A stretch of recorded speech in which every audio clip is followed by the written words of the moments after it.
பிதா குமாரின் பரிசுத்தாவின் நாமத்தினாலே ஆமென். காலை ஆராதனைக்கு வந்திருக்கின்ற அனைவரையும் ஆண்டவராகிய இயேசு கிறிஸ்து நாமத்திலே வாழ்த்தி வரவேற்கின்றேன். ஜெபம் செய்வோம்.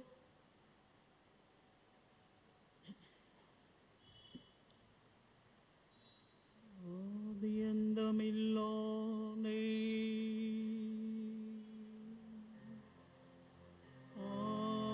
ஆனந்த ஜோதி ஆவிமயமானவனே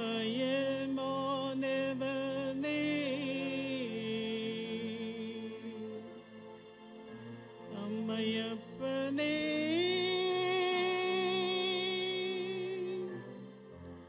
சரணம் சரணம்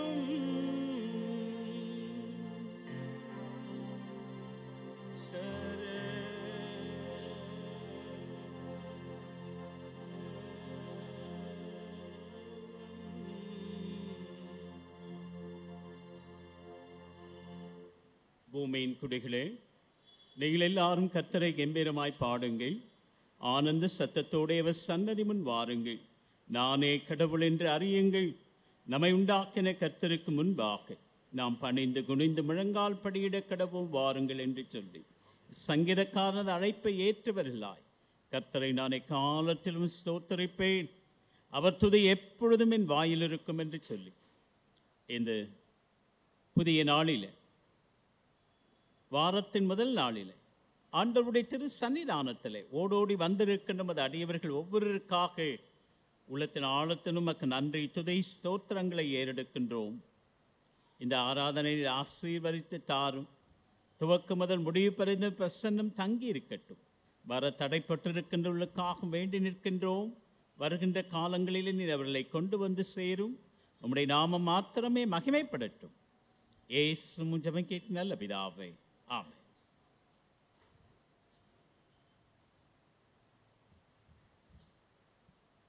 ஆராதனைக்கு ஆரம்பமாகும். ஆண்டவருடைய நாமத்திற்கு மகிமை உண்டாகும். நாம் அனைவரும் எழுந்து நின்று பாமாலையிலே 249வது பாடலை சேர்ந்து பாடுவோம். பாமாலை எண் 249. Thank you.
காலை இரண்டாம் ஆராதனை முறைமை நாம் பின்பற்றுவோம்.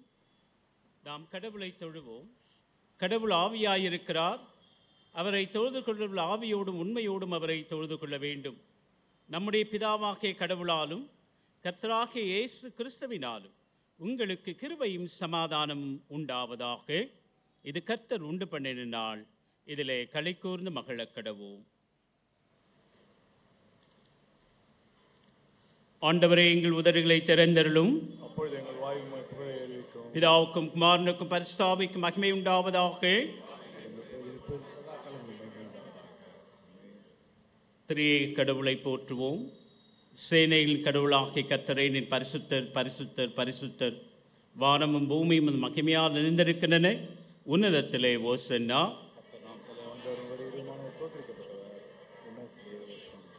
கடவுளே, நீர் பரிசுத்தர். சர்வ வல்லவரே, நீர் பரிசுத்தர். சாவாமை உடையவரே, நீர் பரிசுத்தர். ஆண்டவரே, எங்களுக்காக சிலுவையில் அறையுண்ட எங்கள் மீட்பரே, எங்கள் மேல் கிருபையாயிரும். பரிசுத்த ஆவியாகிய ஆண்டவரே, எங்கள் மேல் கிருபையாயிரும். ஆண்டவரே, எங்கள் ஜெபங்களை ஆராதனை ஏற்றுக்கொண்டு எங்கள் மேல் கிருபையாயிரும். நமக்கு பாவமில்லை என்போமானால் நம்மை நாமே வஞ்சிக்கொள்ளாவும். நமக்குள் உண்மை இல்லை. நமது பாவங்களை அறிக்கையிட்டால் பாவங்களை நமக்கு மன்னித்து எவ்வித அநீதமும் நீங்க நம்மை சுத்திகரிப்பதற்கு அவர் நம்பத்தக்கவரும் நீதியும் உள்ளவர். நான் எழுந்து என் தகப்பனிடத்திற்கு போய், தகப்பனை, பரத்திற்கு விரோதமாகவும் உமது பார்வையிலும் நான் பாவம் செய்தேன். இனியும் உடைய மகன் மகள் என்று சொல்லப்படுவதற்கு நான் பாத்திரன் அல்லன். உம்முடைய கூலிக்காரரில் ஒருவனாக ஒருத்தியாக என்னை வைத்துக் கொள்ளும் என்பேன். கடவுள் ராஜ்யம் சமீபித்திருக்கிறது. மனம் திரும்பி நற்செய்தியில் நம்பிக்கை வையுங்கள். நமது பலவீனங்களுக்காக பரிந்துரைக்க முடியாத பிரதான ஆசாரை நமக்கிராமல் எல்லா விதத்திலும் நம்மை போல் சோதிக்கப்பட்டும் பாவமில்லாத பிரதான ஆசாரை நமக்கு இருக்கிறார். நாம் அமர்ந்திருந்து மௌனமாக நம்மை நாமே சோதித்து அறிவோமாக.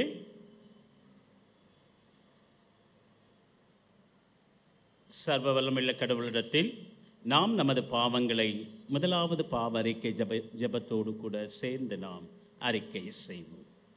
சர்வ வல்லமையும் மிகுந்த இரக்கமுள்ள பிதாவே, தப்பிப்போன ஆடுகளைப் போல நாங்கள் நம்முடைய வழிகளை விட்டு வழிவே அலைந்து போனோம். எங்கள் இதயத்தின் யோசனைகளுக்கும் விருப்பங்களுக்கும் மிகவும் இணைந்தது. அந்த பரிசுத்த கற்பனைகளுக்கு விரோதமாய் குற்றம் செய்தோம். செய்யத்தக்கவரை செய்யாமல் செய்யத்தகாதவரை செய்து வந்தோம். எங்களுக்கு சுகமே இல்லை. ஆனாலும் ஆண்டவரே, தேவரீ, எங்கள் ஆண்டவராகிய இயேசு கிறிஸ்து மூலமாய் மனிதருக்கு அருளி செய்த வாக்குறுதிகளின்படியே நிர்வாக்கியமுள்ள குற்றவாளிகளாகிய அடியாருக்கு இறங்கும். தப்பிதங்களை அறிக்கையிட எங்கள் மேல் பொறுமையாயிரும்.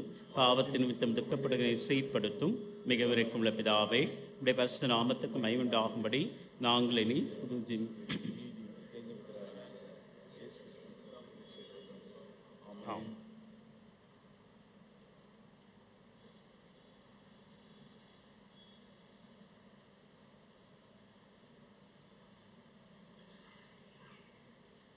சர்வ வல்லமை மிகுந்த இரக்கமுள்ள ஆண்டவர், மன்னிப்பையும் பாவ நிறுத்தை நமக்கு கட்டளையிட்டருளி வாழ்க்கையை சீர்படுவதற்கான காலத்தையும் தமது பரிசுத்தாவின் தேர்த்துதலையும் தந்தருள்வாராக. ஆண்டவரை துதியுங்கள். அமர்வோம். திருமறை பாடங்கள் படிக்க கேட்போம்.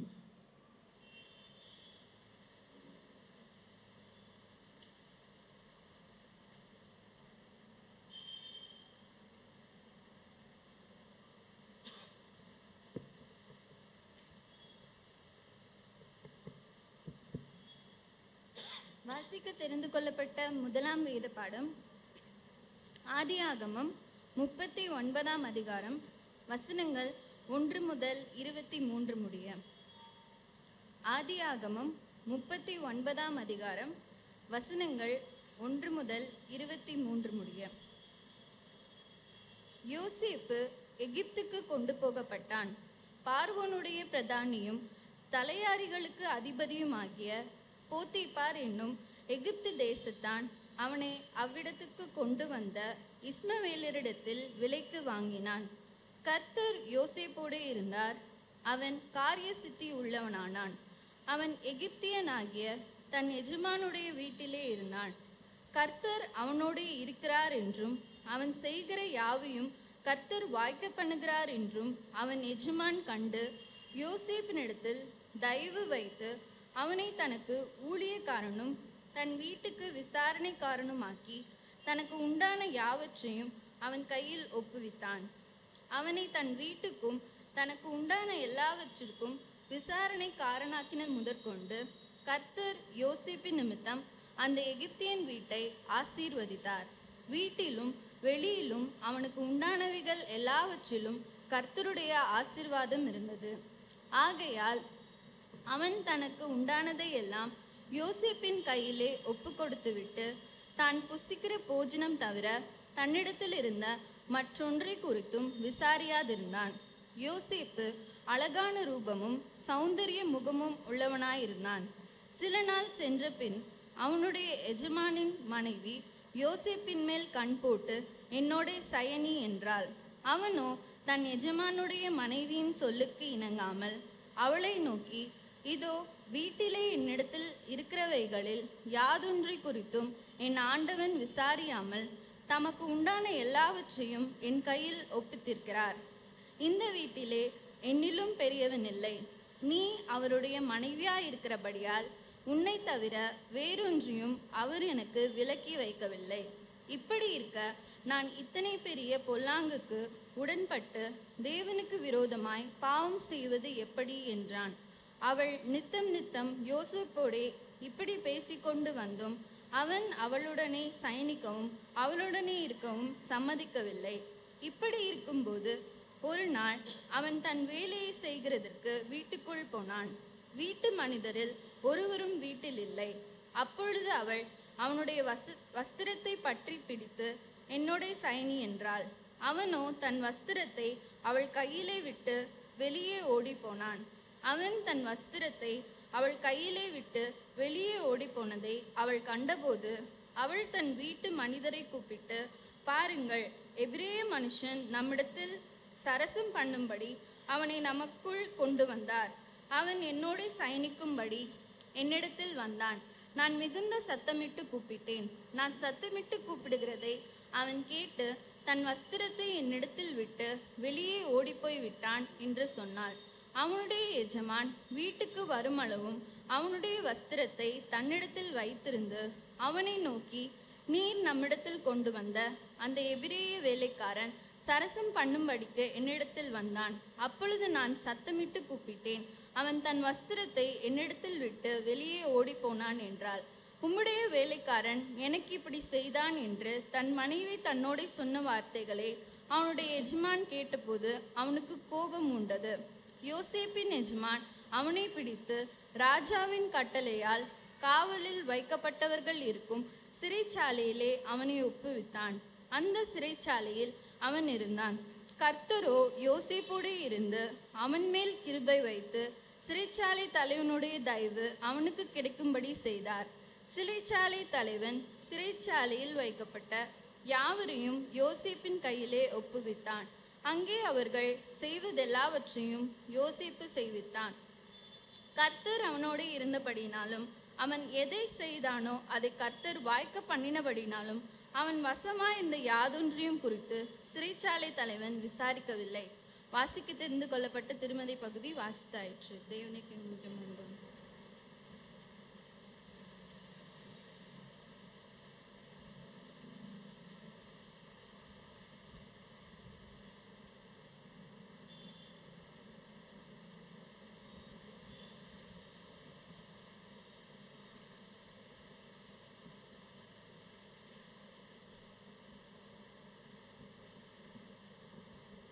வாசிக்கும்படியாக தெரிந்து கொள்ளப்பட்ட 2ஆம் வேத பாடம் எபிரேயர் எழுதின நிருபம் 12ஆம் அதிகாரம் வசனங்கள் 1 முதல் 11 முடிய.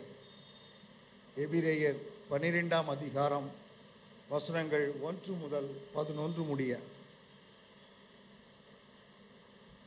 ஆகையால் மேகம் போன்ற இத்தனை திரளான சாட்சிகள் நம்மை சூழ்ந்து கொண்டிருக்க, பாரமான யாவற்றையும் நம்மை சுற்றி நெருக்கி நிற்கிற பாவத்தையும் தள்ளிவிட்டு விசுவாசத்தை துவக்குகிறவரும் முடிக்கிறவருமாய் இருக்கிற இயேசுவை நோக்கி நமக்கு நியமித்திருக்கிற ஓட்டத்திலே பொறுமையோடு ஓட கடவோம். அவர் தமக்கு முன் வைத்திருந்த சந்தோஷத்தின் பொருட்டு அவமானத்தை எண்ணாமல் சிலுவையை சகித்து தேவனுடைய சிங்காசனத்தின் வலது பார்சத்தில் வீற்றிருக்கிறார். ஆகையால் நீங்கள் இளைப்புலர்களாய் உங்கள் ஆத்துமாக்களே சோர்ந்து போகாதபடிக்கு தமக்கு விரோதமாய் பாவிகளால் செய்யப்பட்ட இவ்விதமான விபரீதங்களை சகித்த அவரையே நினைத்து கொள்ளுங்கள். பாவத்துக்கு விரோதமாய் போராடுகிறதிலேயே இரத்தம் சிந்தப்பட்டத்தக்கதாக நீங்கள் இன்னும் எதிர்த்து நிற்கவில்லையே. அன்றியும் என் மகனே, கர்த்தருடைய சிட்சையை அற்பமாய் எண்ணாதே. அவரால் கடிந்து கொள்ளப்படும் போது சோர்ந்து போகாதே. கர்த்தர் எவனிடத்தில் அன்பு கூறுகிறாரோ அவனை அவர் சிட்சித்து தாம் சேர்த்து கொள்ளுகிற எந்த மகனையும் தண்டிக்கிறார் என்று பிள்ளைகளுக்கு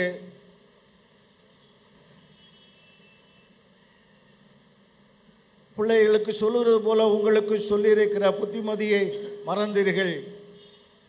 நீங்கள் சிட்சையை செய்கிறவர்களாய் இருந்தால் தேவன் உங்களை புத்திரராக எண்ணி நடத்துகிறார். தகப்பன் சிட்சியாத புத்திரன் உண்டோ? எல்லாருக்கும் கிடைக்கும் சிட்சையை உங்களுக்கு கிடையாதிருந்தால் நீங்கள் புத்திரராய் இராமல் வேசி பிள்ளைகளாய் இருப்பீர்களே. அன்றியும் நம்முடைய சரீரத்தின் தகப்பன்மார்கள் நம்மை சிட்சிக்கும் போது அவர்களுக்கு நாம் அஞ்சி நடந்திருக்க நாம் பிழைக்கத்தக்கதாக ஆவிகளின் பிதாவுக்கு வெகு அதிகமாய் அடங்கி நடக்க வேண்டுமல்லவா? அவர்கள் தங்களுக்கு நலமென்று தோன்றியபடி கொஞ்ச காலம் சிட்சித்தார்கள். இவரோ தம்முடைய பரிசுத்தத்துக்கு நாம் பங்குள்ளவளாகும் பொருட்டு நம்முடைய பிரயோஜனத்துக்காகவே நம்மை சிட்சிக்கிறார். எந்த சிட்சையும் தற்காலத்தில் சந்தோஷமாய் காணாமல் துக்கமாய் காணும். ஆகிலும் பிற்காலத்தில் அது பழையினர்களுக்கு அது நீதியாகிய சமாதான பலனை தரும். பாடம் முடிந்தது. கிறிஸ்துவுக்கே மகிமை உண்டாவதாக.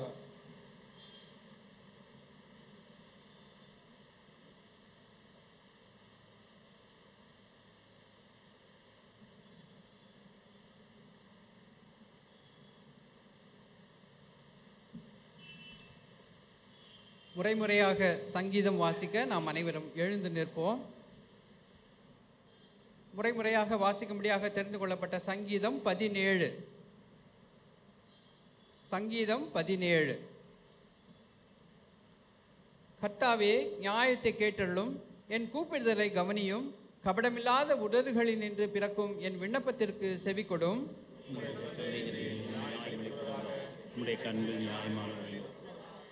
நீர் என் இருதயத்தை பரிசோதித்து ராக்காலத்தில் அதை விசாரித்து என்னை புடமிட்டு பார்த்தும் ஒன்றும் காணாதிருக்கிறீர். என் வாய் மீறாதபடிக்கு தீர்மானம் பண்ணினேன். மனுஷரின் செய்திகளை குறித்து நான் உங்களுடைய உதவியை வாக்கினாலே துஷ்டனுடைய பாதைகளுக்கு விளக்கமாக என்னை காத்துக் கொள்கிறேன். என் காலடிகள் வழுவாதபடிக்கு என் நடைகளை உமது வழிகளில் ஸ்திரப்படுத்தும்.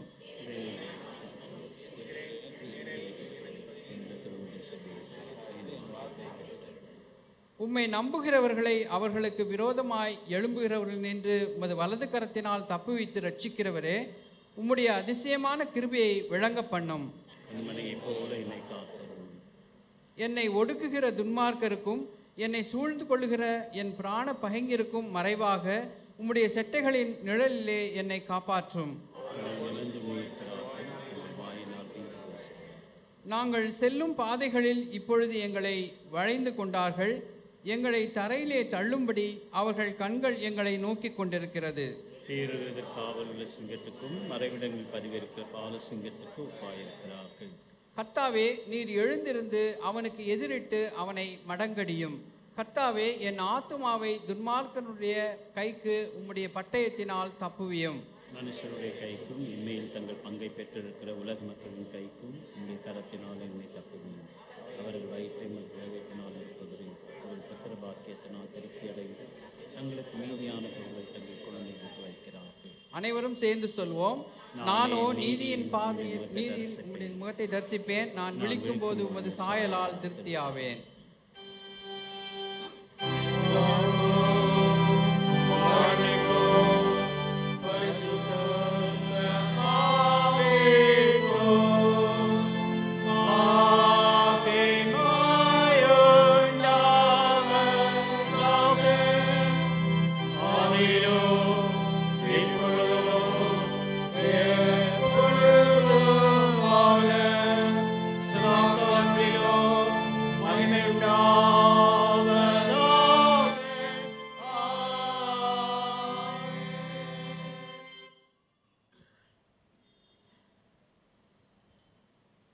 வாசிக்கும்படியாய் தெரிந்து கொள்ளப்பட்ட நற்செய்தி பாடம் யோவானுக்கு எழுதின நற்செய்தி நூல் 1ஆம் அதிகாரம் வசனங்கள் 43 முதல் 51 வரை அடங்கிய கர்த்தருடைய வார்த்தையை வாசிக்க கேட்போம். யோவான் 1:43 முதல். மறுநாளிலே இயேசு கலிலேயாவுக்கு போக மனதாயிருந்து பிலிப்புவை கண்டு, நீ எனக்கு பின் சென்று வா என்றார். பிலிப்பு என்பவன் அந்திரேயா பேதுரு என்பவருடைய ஊராகிய பெத்சாய்தா பட்டணத்தான். பிலிப்பு நாத்தான்வேலை கண்டு, நியாயப்பிரமாணத்தில் மோசேயும் தீர்க்கதரிசிகளும் எழுதியிருக்கிறவரை கண்டோம். அவர் யோசேப்பின் குமாரனும் நாசரேத்தூரானுமாகிய இயேசு என்றான். அதற்கு நாத்தான்வேல், நாசரேத்திலிருந்து யாதொரு நன்மை உண்டாயிருக்குமா என்றான். அதற்கு பிலிப்பு, வந்து பார் என்றான். இயேசு நாத்தான்வேலை தம்மிடத்தில் வர கண்டு அவனை குறித்து, இதோ கபடற்ற உத்தம இஸ்ரவேலன் என்றார். அதற்கு நாத்தான்வேல், நீர் என்னை எப்படி அறிவீர் என்றான். இயேசு அவனை நோக்கி, பிலிப்பு உன்னை அழைக்கிறதுக்கு முன்னே நீ அத்திமரத்தின் கீழே இருக்கும்போது உன்னை கண்டேன் என்றார். அதற்கு நாத்தான்வேல், ரபி, நீர் தேவனுடைய குமாரன், நீ இஸ்ரவேலின் ராஜா என்றான். இயேசு அவனுக்கு பிரதித்திரமாக, அத்திமரத்தின் கீழே உன்னை கண்டேன் என்று நான் உனக்கு சொன்னதினாலேயா விசுவாசிக்கிறாய்? இதிலும் பெரிதானவளை காண்பாய் என்றார். பின்னும் அவர் அவனை நோக்கி, வானம் திறக்கிறதையும் தேவதூதர்கள் மனுஷனிடத்திலிருந்து ஏறுகிறதையும் இறங்குகிறதையும் நீங்கள் இது முதல் காண்பீர்கள் என்று மெய்யாகவே மெய்யாகவே உங்களுக்கு சொல்லுகிறேன் என்றார்.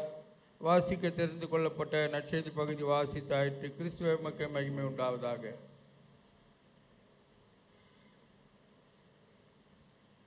நாம் நின்றவராகவே கீர்த்தனையில் 352வது பாடலை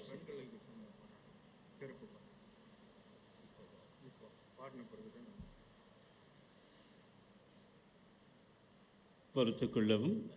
அமர்வோம். பெண்கள் ஐக்கிய குழுவினர் இப்பொழுது ஒரு சிறப்பு பாடலை பாடுவார்.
நாம் அனைவரும் எழுந்து நின்று கீர்த்தனையிலே 352வது பாடலை சேர்ந்து பாடுவோம்.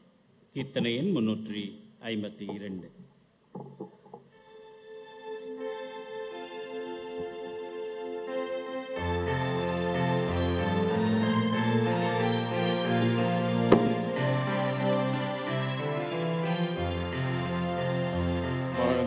இசைந்து அனைவரும் உடன் வீணம் வாழ்வது சிறப்பானது. மனம் இசைந்து அனைவரும் உடன்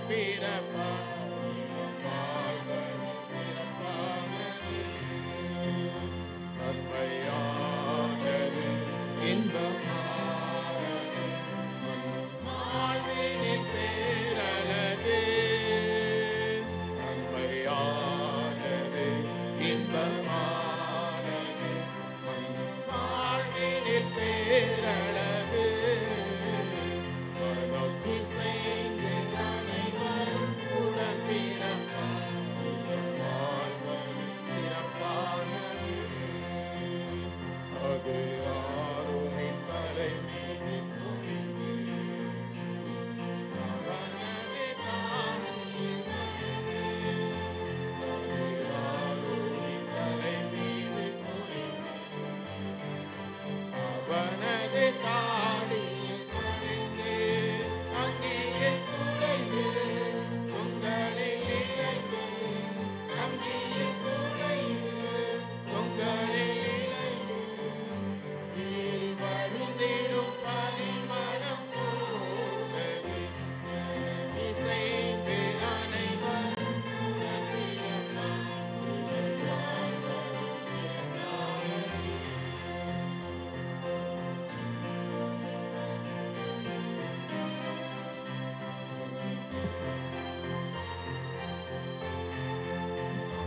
அது என்போனின் மலையதன் மேலும் சீயோனை சிகரங்கள் மீதும்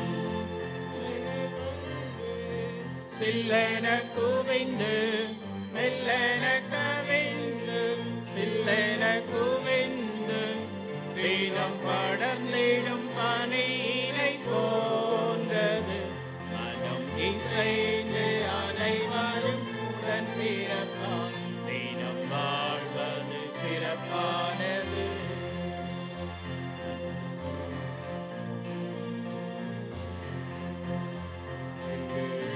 மொழி பொருள் நிலை கொண்டு எத்தனை பிரிவுகளுண்டு. மொழி பொருள் நிலை கொண்டு எத்தனை பிரிவுகளுண்டு. அன்பினில் பகிர்ந்து இன்பமாய் இணைந்து அன்பினில் பகிர்ந்து இன்பமாய் இணைந்து ஒன்றாய் இணைந்து வாழ்வதே அருளரசு. மனம் இசைந்து அனைவரும் உடன் தினம் வாழ்வது சிறப்பானது. மனையானது இன்பமானது வாழ்வினில் பேரழகு. மனம் இசைந்து அனைவரும் உடன் தினம் வாழ்வது சிறப்பானது. சபை அமரவும். கிறிஸ்துவுக்குள் அன்பார்ந்தவர்களே, உங்கள் அனைவருக்கும் மீண்டுமாக ஆண்டவராகிய இயேசு கிறிஸ்து நாமத்திலே வாழ்த்துக்களையும் தோத்திரங்களை நான் அனைவருக்கும் தெரிவித்துக் கொள்கின்றேன். இந்த நாளிலும் கர்த்தருடைய வார்த்தை நம்மிடத்தில் இருக்கின்ற ஆயிரம்மா அவர்கள் கர்த்தருடைய வார்த்தை நம்மிடத்திலே பகிர்ந்து கொள்வார்கள். அவர்களை வாழ்த்தி ஆண்டவருடைய வார்த்தையை அளிக்குமாறு அன்போடு கேட்டுக்கொள்கின்றேன்.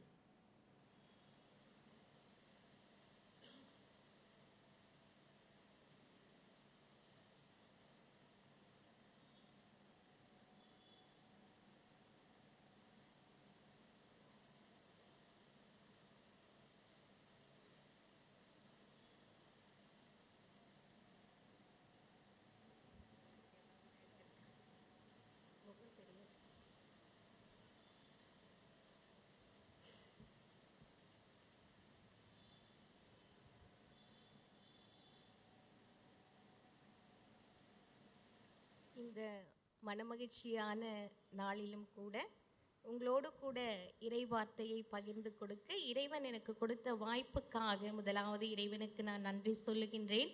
மாத்திரமல்ல, திருச்சபையின் ஆயர், late preacher, committee members, பாஸ்டேட் secretary, treasurer, search members, சிறு பிள்ளைகள், வாலிப பிள்ளைகள், உங்கள் யாவருக்கும் என்னுடைய மனமார்ந்த நன்றியையும் வாழ்த்துதலையும் தெரிவித்துக் கொள்கின்றேன். என்னோட முகம் உங்களுக்கு தெரியல போல இருக்குல்ல, ஏதாவது ஒரு மனம் இருந்தால் போட்டிங்கன்னா தெரியும். நான் ரொம்ப குள்ளமாக இருக்கேனே.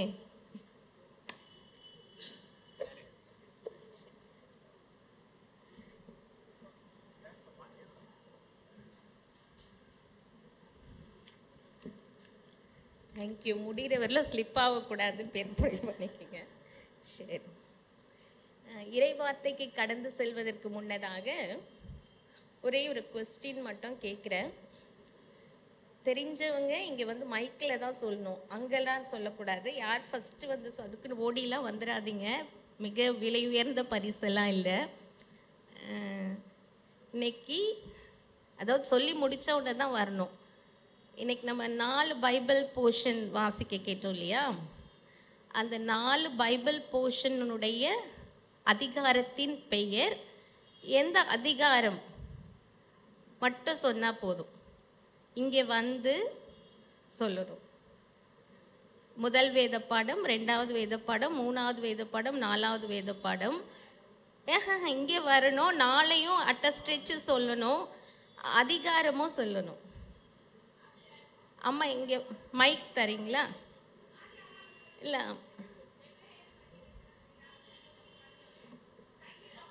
அவங்க முதல் சொல்லிட்டாங்களா ஆதியாகமம்னு? 3 தான் சொன்னீங்க,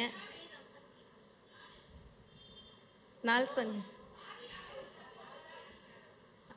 சரி, இவங்க 2 பேருமே சொல்லிட்டாங்க இல்லையா? சரி, ஏன்னா லாஸ்ட்டில் உட்காந்துருந்தாங்க. ஒரு இதே மாதிரி இன்னொன்று எடுத்துகிட்டு வந்துடுங்க. வாங்க,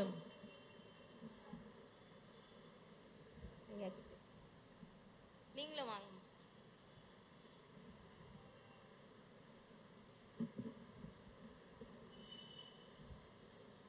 கொஞ்சம் வெயிட் பண்ணுங்க. அம்மா வாங்க. சரி, இறை வார்த்தைக்கு கடந்து செல்வதற்கு முன்னதாக ஒரே ஒரு சிந்தனையை உங்கள் மனதிலே பதித்துவிட்டு இறை வார்த்தைக்கு கடந்து செல்ல விரும்புகின்றேன்.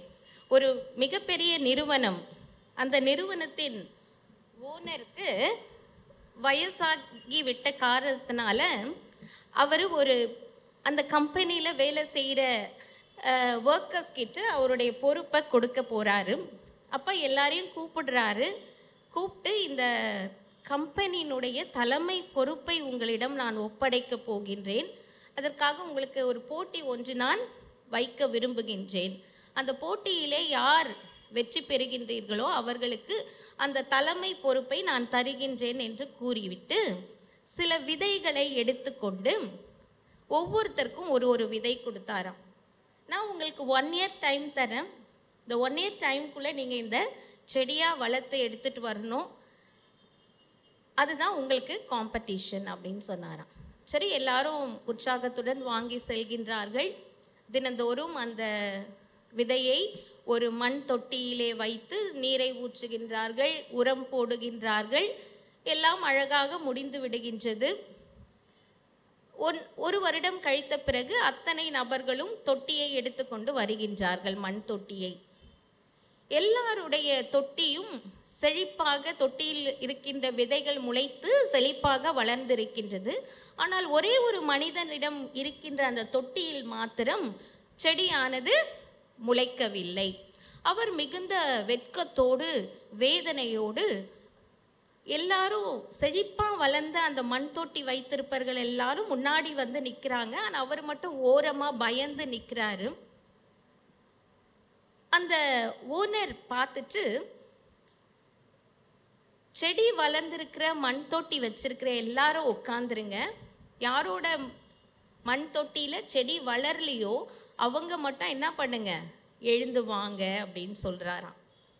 இவருக்கு ஒரே கலக்கமாக இருந்துதான். ஆனாலும் தைரியத்தோடு வருகின்றார்கள். இந்த கம்பெனியின் தலைமை பொறுப்பை நான் உன்னிடம் ஒப்படைக்கின்றேன் என்று சொன்னாராம். என்ன ரீசன்னு சொல்ல முடியுமா யாராவது?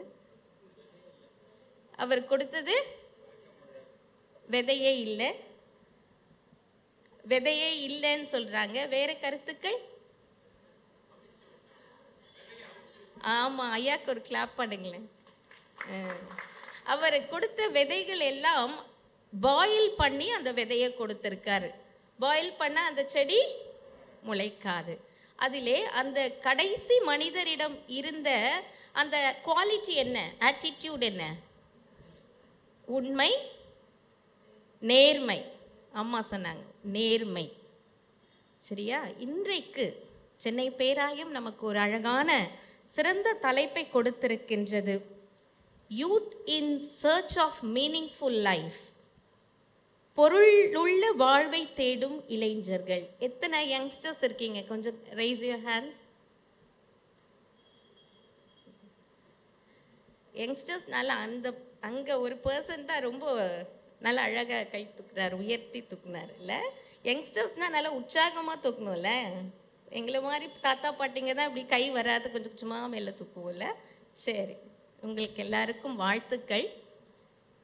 இன்றைக்கு உங்களுக்காக தான் இந்த சென்னை பேராயம் ஒரு அழகான தலைப்பை கொடுத்திருக்கின்றது. அதை தான் நாம் சிந்திக்க போகின்றோம். தலைகளை தாழ்த்தி ஜெபிப்போம். அன்பின் இறைவா, நன்றியோடு உம்மை நாங்கள் ஸ்தோத்தரிக்கின்றோம். தூய ஆவியானவர் அடியாளின் வாயின் வார்த்தைகளும் இங்கு அமர்ந்திருக்கின்ற அடியவர்களின் சிந்தனைகளும் உம்முடைய சமூகத்தில் ஏற்புடையதாய் அமைந்திருப்பதாக. ஆமேன். என்ன தலைப்பு சொன்ன?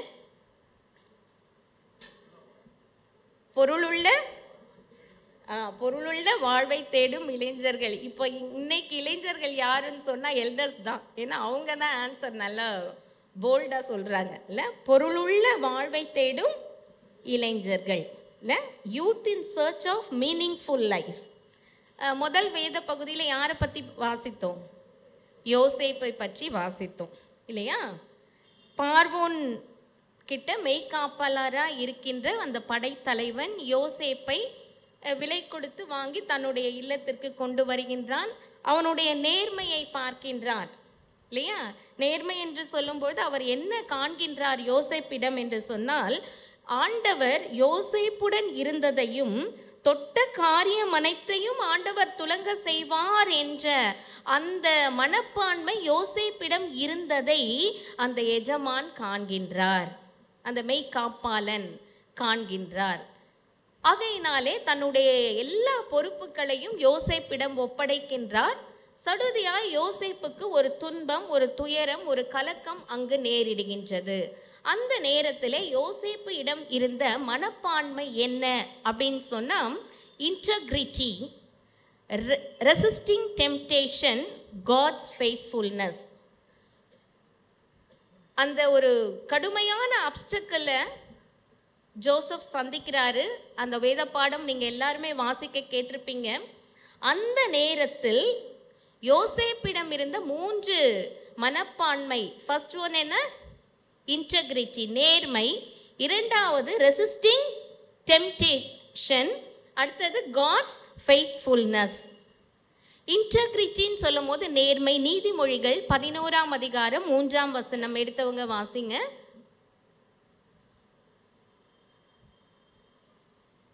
நீதிமொழிகள் 11ஆம் அதிகாரம் 3ஆம் வசனம்.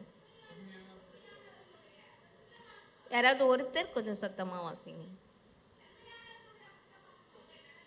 செம்மையானவர்களுடைய உத்தமம் அவர்களை நடத்தும். திருவிவிலியம் வச்சிருக்கிற அந்த வசனம், நேர்மையானவர்களின் நல்லொழுக்கம் அவர்களை வழிநடத்தும். இங்க ஜோசப் ஒரு நேர்மையான பர்சனா இருந்ததுனால அவர் நல் ஒழுக்கத்துடன் காணப்பட்டார். இன்டெகிரிட்டின்னு சொல்லும்பொழுது, the integrity of the upright guides them. நேர்மையாய் இருக்கும் பொழுது அந்த நேர்மை நல்லொழுக்கத்தில் நம்மை வழிநடத்தும். what is good, what is wrong. நேர்மையாக இருக்கின்ற பொழுது நல்லொழுக்கம் நம்மை வழிநடத்தும். வாலிப பிள்ளைகள் இருக்கின்றீர்கள். உங்களுக்கு சில தருணங்கள் கண்டிப்பாக வாலிப பருவத்தில் you have to face some obstacles. And that time நீங்கள் என்ன பண்ணணும், நல்லொழுக்கம் உள்ளவர்களாக இருந்தீர்கள் என்று சொன்னால், நேர்மை உள்ளவர்களாக இருந்தீர்கள் என்று சொன்னால், நல்லொழுக்கம் உங்களை வழிநடத்தும். பெற்றோரோ உங்களுடைய நண்பர்களோ உங்களை வழிநடத்துவது தவறான பாதையாக இருக்கலாம். ஆனால் உங்களுடைய நேர்மை நிச்சயமாக உங்களை நல்லொழுக்கத்தில் வழிநடத்தும். இதை தான் நம்ம வாசிக்க கேட்ட அந்த முதல் திருமறை வேத பகுதி நமக்கு எடுத்துரைக்கின்றது. வாலிப பிள்ளைகளாகிய நீங்கள் நேர்மையாக நடந்தாலே எல்லா விதமான இடர்பாடுகளில் இருந்தும் நீங்கள் காக்கப்படுவீர்கள். அடுத்தது, அவரிடம் இருந்த இன்னொரு அழகான மனப்பான்மை, ரெசிஸ்டிங் டெம்டேஷன். சோதனையை எதிர்த்து நின்றார்.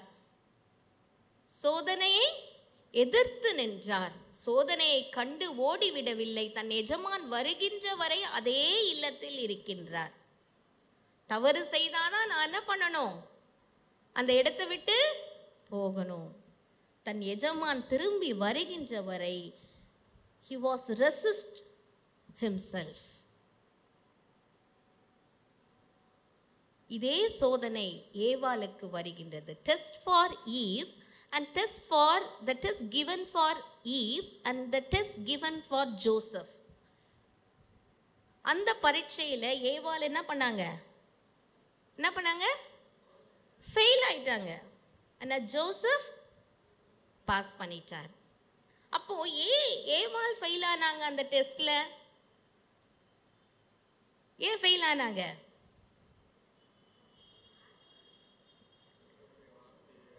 கடவுளுடைய வார்த்தையை கீழ்ப்படியவில்லை இல்லையா? ஏன் இந்த சோதனையை ஏவாளுக்கும் வருகின்றது, ஜோசப்புக்கும் வருகின்றது? நிறைய பேருக்கு வருது இல்லையா? நமக்கு கூட வாழ்க்கையில் நிறைய அப்டக்கிள்ஸ் வருது. God tested the intelligence and spiritual purity of each and every one. சோதனை வரும்பொழுது கடவுள் ஒரு பரீட்சையை வைக்கின்றார். அந்த பரீட்சை எதற்காக? For testing the intelligence of the believers and to test the spiritual purity of the believers. என்ன ரெண்டத்தையும் டெஸ்ட் பண்ணுறதுக்கு இந்த அப்டக்கிள் நமக்கு வருது? நம்முடைய இன்டெலிஜென்ஸ். சோதனை வரும்பொழுது உன்னுடைய இன்டெலிஜென்ஸ் எங்கே போகுது? இல்லை, நம்மளாம் இன்டெலிஜென்ட் பீப்புள் தான் இல்லை, ஆல் ஆர் வெரி இன்டெலிஜென்ட். யாருமே மக்குன்னே சொல்ல முடியாது. ஆனால் when you face the obstacles, when you face the problematic situation, where is your intelligence of the Christian believers? இல்லை, மறைந்து போய் விடுகின்றது. அடுத்தது, இந்த டெஸ்ட் ஸ்பிரிச்சுவல் பியூரிட்டி, தங்கம் வாங்க வேண்டும் என்று சொன்னால் நம்ம என்ன பண்ணுவோம்? பியூரிட்டி இருக்கான்னு பார்த்து வாங்குவோம். எந்த கடையில் மோஸ்ட்லி எல்லாம் வாங்குவீங்க? சரவணா ஸ்டோரா? ஐயா பாருங்க, கரெக்டாக சொல்கிறாங்க. அம்மா இருக்காங்களா எங்க? சரி, ஜிஆர்டி பியூரிட்டி பேஸ் பண்ணி வாங்கினோன்னா எங்கே போய் வாங்குவோம்? ஜிஆர்டி. அந்த மாதிரி God wanted to test the purity of the believers. அன்றைக்கு யோசேப்பினுடைய ஸ்பிரிச்சுவல் பியூரிட்டியை டெஸ்ட் பண்ணாங்க. யோசேப்பு என்ன பண்ணாரு? he passed. இல்லை, பாஸ் பண்ணிட்டார். ஆனால் ஏவாள் அந்த டெஸ்ட்டில் ஃபெயில் ஆயிட்டாங்க. அப்போ இன்றைக்கு அருமையான வாலிப பிள்ளைகள் அழகாக இருக்கின்றீர்கள் இல்லை? ரொம்ப பார்க்கவே கண்ணுக்கு அழகாக தெரியுறீங்க இல்லை? உங்களை அட்மையர் பண்ணணுன்னா நான் நிறைய வார்த்தையை தேடணும் போல். அப்டக்கிள்ஸ் வருகின்ற பொழுது உங்களுடைய இன்டெலிஜென்ஸையும் ஸ்பிரிச்சுவல் பியூரிட்டியையும் நீங்கள் யூஸ் பண்ணணும். எத்தனையோ அழகான சண்டே ஸ்கூல் பாடல்கள், வேத வசனங்கள் உங்களுக்கு கற்றுக் கொடுத்திருக்கின்றார்கள். உங்கள் இதயத்திற்குள் உங்கள் பெற்றோர்கள் பிறந்தவுடனே விதைத்திருக்கின்றார்கள். அதை விளையச் செய்பவர் தூய ஆவியானவர். அந்த நம்பிக்கையோடு நீங்கள் வாழ வேண்டும் என்பதைத்தான் இந்த திருமறை பகுதி நமக்கு எடுத்துரைக்கின்றது. மூணாவது, காட்ஸ் ஃபெய்த்ஃபுல்னஸ். உண்மையுள்ளவனாக இருந்தார். மத்தேயு 25 அதிகாரம் 21 வசனத்தில், கொஞ்சத்திலே உண்மையுள்ளவன் அநேகத்தின் மேல் அதிகாரியாக வைப்பேன் என்று சொல்லுகின்றார். வச்சாரா யோசேப்ப? வைத்தாரா? அநேகத்தின் மேல் அதிகாரியாக வைத்தாரா? நிச்சயமாக. அப்போ முதல் வேத பகுதியிலே பொதிந்துள்ள ஆழமான மறை உண்மை, be an integrated person. When you face the obstacle, resist the tempt and always be a faithful person. முதல் திருமறை பகுதியிலே பொதிந்துள்ள ஆழமான மறை உண்மை இவைகள்தான். அடுத்தது நம்ம எனக்கு படிக்க கேட்டோம், எபிரேயர் படிக்க கேட்டோம் இல்லையா? அதில் என்ன சொல்லி இருக்கு? கண்டென்ட் என்ன? சோதனையில் மன உறுதியுடன் இருக்க 3 காரணங்கள் சொல்லியிருக்கு. எப்போ மன உறுதியுடன் இருக்கணும்? சோதனையில் மன உறுதியுடன் இருக்க 3 காரணங்கள் இருக்கின்றது. எந்த வேத பகுதியில்? எபிரேயர். முதல் வசனம் எடுத்தவங்க வாசிங்க. ஆதலால் மேகம் போன்ற இத்தனை திரளான சாட்சிகள் நம்மை சூழ்ந்து இருக்க, பாரமான யாவற்றையும் நம்மை சுற்றி நெருங்கி இருக்கின்ற பாவத்தை தள்ளிவிட்டு விசுவாசத்தை துவக்குகிறவரும் முடிக்கிறவருமாயிருக்கிற இயேசுவை நோக்கி நமக்கு நியமித்திருக்கின்ற ஓட்டத்தில் பொறுமையோட ஓட கிடவும். பொறுமையோட ஓடுறோமா? ஓட முடியுதா பொறுமையோட? 1000ஆலையும் முடியல, 1000 முடியல, பிலிவர்ஸாலையும் முடியல. இல்லை, நமக்கு நியமித்திருக்கிற உனக்கு இருக்கின்ற பலத்தோட செய். சோதனை உன்னை விட்டு கடந்து போகும். நம்மை சுற்றி இல்லை, நம்மை சூழ்ந்து பண்ணு திரண்டு வரும் மேகம் போல் இத்தனை சாட்சிகள் நம்மை சூழ்ந்து நிற்க. இல்லை, நமக்கு முன்னாடி வாழ்ந்த புனிதர்கள், நமக்கு முன் வாழ்ந்த மூதாதையர்கள் எப்படி சோதனையை கடந்து வந்தார்கள்? இத்தனை சாட்சிகள் இருக்கின்றது. ஆகையினாலே அத்தனை சாட்சிகளையும் உன் மனதில் நிறுத்தி வைத்துக்கொண்டு உன்னுடைய ஓட்டத்திலே பொறுமையோடு ஓடு. அதுதான் இந்த வேத பகுதி சொல்கிறது. ஒரு அழகான பாடல் கூட இருக்கு. நான் நானாகவே வந்திருக்கிறேன், நீர் இன்று என்னை ஏற்றுக்கொள்வீரா, உம் ராஜ்யத்தில் சேர்த்து கொள்வீரா. யோசேப்பை போல் நான் ஒழுங்கில்லையே, நோவாவை போல் நீதிமானும் இல்லையே, ஆபிரகாமை போல் விசுவாசி இல்லையே, தானியேலை போல் உம்மை வேண்டவில்லையே. நானாக தானாக வந்திருக்கிறேன்,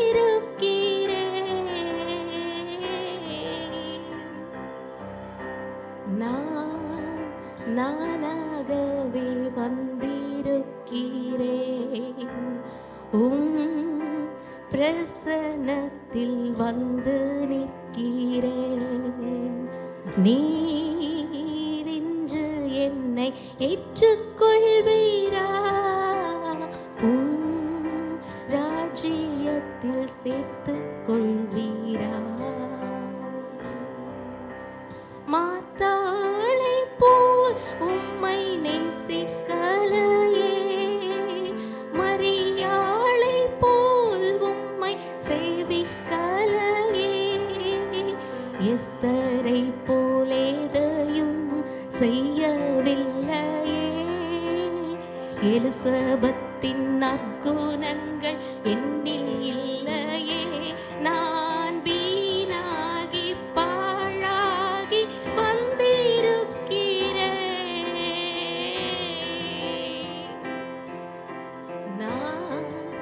நானாகவே வந்திருக்கிறேன்,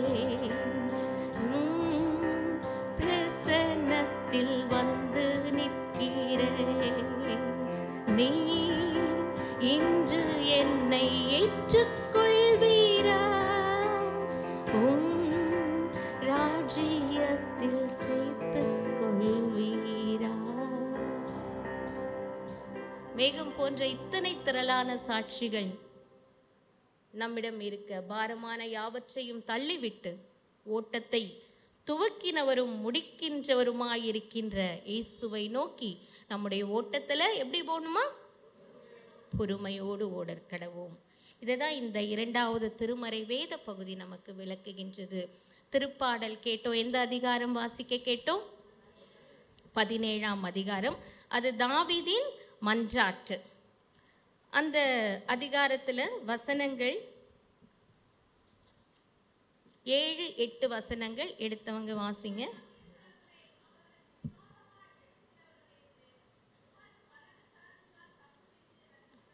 திருப்பி வாசிங்கம்மா. உம்மை நம்புகின்றவர்களை அவர்களுக்கு விரோதமாய்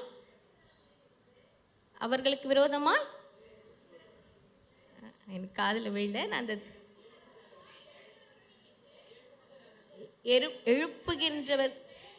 எழும்புகின்றவர்களே நின்று. சரி, நான் திருவிவிலியத்தில் வாசிக்கின்றேன். உமது வியத்தகு பேரன்பை காண்பித்தருளும். உம்மிடம் அடைக்கலம் புகுவோரை அவர்களுடைய எதிரிகளிடம் இருந்து உமது வலது கரத்தால் விடுவிப்பவர் நீரே. அவருடைய வலது கரம் நம்மோடு கூட இருக்கின்றது. தூய ஆவியானவர் நம்மோடு கூட வாசம் செய்கின்றார். உமது கண்ணின் மணியனே என்னை காத்தருளும் இறைவா, உம்முடைய சிறகுகளின் நிழலில் என்னை மூடிக்கொள்ளும். இல்ல, தாவீது அப்படியாக பாடுகின்றார். வாலிப பிள்ளைகள் இன்றைக்கு இருக்கின்றீர்கள். தினந்தோறும் நீங்கள் அதிகாலையிலே எழுந்து ஒருவேளை ஜெபிக்க முடியவில்லை என்றாலும் கூட இந்த திருப்பாடல் 17ஆம் அதிகாரம், சங்கீதம் 17ஆம் அதிகாரம் 7ஆம் வசனம் 8ஆம் வசனத்தை ஒரு நிமிஷம் முட்டி போட்டு அது சொல்ல 1 மினிட் ஆகுமா? முட்டி போட்டு அந்த 2 வசனத்தை சொல்லிட்டு வெளியில போங்க. நிச்சயமாக கண்மணி போல் இறைவன் உங்களை காத்துக்கொள்வார். தாவீது அதை ருசி பார்த்தார். ஆகவே அந்த மன்றாட்டை நமக்கு இலவசமாக பரிசாக கொடுத்து சென்றிருக்கின்றார். கடைசியாக நற்செய்தி பகுதி நாம் வாசிக்க கேட்டோம். அந்த நற்செய்தி பகுதியில் யாரெல்லாம் பற்றி பார்த்தோம்? என்னென்ன கேரக்டர்லாம் இருந்தாங்க? இப்போ எல்டர்ஸ்லாம் சொல்லக்கூடாது, யங்ஸ்டர்ஸ் தான் சொல்லணும். பைபிள் வச்சுருக்கீங்களா? முடிச்சிட்டேன் சீக்கிரம். என்னென்ன கேரக்டர்ஸ் இருந்தது தெரியலையா? சரி, அப்போ நாங்கள் உண்மையாகவே எல்டர்ஸ் தான் யங்ஸ்டர்ஸ்ன்னு இன்னைக்கு சொல்லிட போகிறேன். யார் யார் இருக்கிறா சொல்லுங்க, எல்லாருமே சொல்லுங்களேன். பிலிப்பு, நாத்தானியேல், இயேசு, அப்புறம் அந்திரேயா, அப்புறம் பேதுரு, இவங்கெல்லாம் இருக்கிறாங்க இல்லையா? பிலிப்பு யாரை கூப்பிடுறாரு? முதல் ஜீசஸ் பிலிப்பை பார்த்து என்ன சொல்றாரு? என்னை பின்பற்றி வா அப்படின்னு சொல்றாரு. பிலிப்பு யாரை கூப்பிடுறாரு? அந்திரேயாவா? நத்தானியேலை கூப்பிடுறாரு இல்ல? 45ஆம் வசனம் எடுத்தவங்க வாசிங்க. பிலிப்பு நாத்தானியேலை கண்டு நியாயப்பிரமாணத்தில் மோசேயும் தீர்க்கதரிசிகளும் எழுதியிருக்கிறவர்களை கண்டோம். அதாவது அவர் பிலிப்பு நாத்தானியேலை பார்த்து என்ன சொல்றாருன்னா, திருச்சட்ட நூலில் மோசேயும் குறிப்பிட்டுள்ளவரை நாங்கள் கண்டோம் அப்படின்னு சொல்றார். இவர் நாசரேத்தை சேர்ந்த யோசேப்பின் மகன், இயேசுவே அவர் என்றார். அதற்கு நாத்தானியேல் என்ன சொல்றாருன்னா, நாசரேத்திலிருந்து நல்லது எதுவும் வரக்கூடுமோ அப்படின்னு கேட்குறாரு. அப்போ பிலிப்பு சொல்றாரு, வந்து பாரும். இப்போ நீங்க எல்லாம் இன்னைக்கு எதுக்கு வந்திருக்கீங்க? பிலிப்பு நத்தானியேல வந்து பாரும் அப்படின்னு சொன்னாரு இல்ல? நீங்களே எதுக்கு வந்திருக்கீங்க? இறைவனை தொழுது கொள்ள வந்திருக்கிறீங்களா? இல்லை, இறைவாக்கினரை, மோசே சொன்னவரை பார்க்க வந்திருக்கின்றீர்கள். இன்று தூரத்தில் நத்தானியேல் வரும்பொழுதே இயேசுவானவர் அவரை பார்த்து என்ன சொன்னார்? கபடற்ற உத்தம இஸ்ரவேல். என்னையும் உங்களையும் இயேசு இன்னைக்கு வந்தார்னா கூப்பிடுவார். அப்படி நம்மளும் இயேசுவானவரை தான் பார்க்க வந்திருக்கோம் இல்லையா? நானும் வந்திருக்கிறேன், நீங்களும் வந்திருக்கிறீங்க. ஒருவேளை இயேசுவானவர் ஆலயத்தில் நமக்கு ஒருவேளை ஒரு பிரசன்னத்தை கொடுத்தார் என்று சொன்னால், மர்லின் நீ கபடற்ற ஆயிரமான்னு சொல்வாரா? நான் மர்லின்னு சொன்னேன்னா நீங்கள் உங்கள் பேரை சொல்லிக்கணும், சரியா? நான் எப்போதுமே மெசேஜ் கொடுத்தேன்னா மற்றவங்கள சொல்ல மாட்டேன், மோஸ்ட்லி என்னையே தான் சொல்லுவேன். ஆகவே வந்திருக்கின்றீர்கள், இயேசுவானவரை பார்க்க வந்திருக்கின்றீர்கள். இயேசுவானவர் வாலிப பிள்ளைகளாகிய உங்களை கபடற்ற மகனே மகளே என்று அழைக்க நீங்கள் ஆயத்தமா? நாம் வாசிக்க கேட்ட அத்தனை திருமறை பகுதிகளும் ஆழமான மறை உண்மைகளை நமக்கு எடுத்து சொல்கின்றது. எத்தனையோ திருவசனங்களை நாம் கேட்டிருக்கோம், ருசி பார்த்திருக்கின்றோம். ஆனால் சோதனைகள் வரும்பொழுது நம்முடைய விசுவாசம் எங்கே செல்கின்றது? இல்லை, கண்களை மூடுவோம். எக்கால சத்தம் வானில் தோனித்திடவே எம் இயேசு மகாராஜனே வந்திடுவார். எக்கால சத்தம் வானில் தோனித்திடவே எம் இயேசு மகாராஜனே வந்திடுவார். அப்புறம் நாள் மிக சமீபமே, சுத்தர்கள் யாவரும் சேர்ந்திடவே. அந்த நாள் மிக சமீபமே, சுத்தர்கள் யாவரும் சேர்ந்திடவே. தேவ எக்காலம் வானில் முழங்க தேவாதி தேவனை சந்திப்போமே. தேவ எக்காலம் வானில் முழங்க தேவாதி தேவனை சந்திப்போமே. எக்கால சத்தம் வானில் தோனித்திடவே எம் இயேசு மகாராஜனே வந்திடுவார். கர்த்தரின் வேளையை நாம் அறியோம், கர்த்தரின் சுத்தமே செய்திடுவோம்.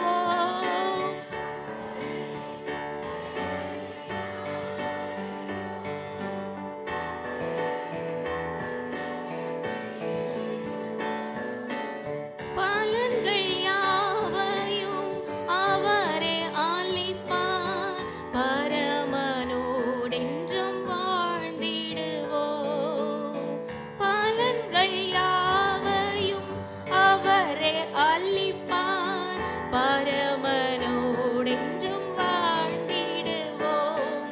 எக்கால சத்தம் வானில் தோனித்திடவே எம் இயேசு மகாராஜனே வந்திடுவார். வாலிப பிள்ளைகள் எல்லாம் இருந்த இடத்துல எழுந்து நில்லுங்க.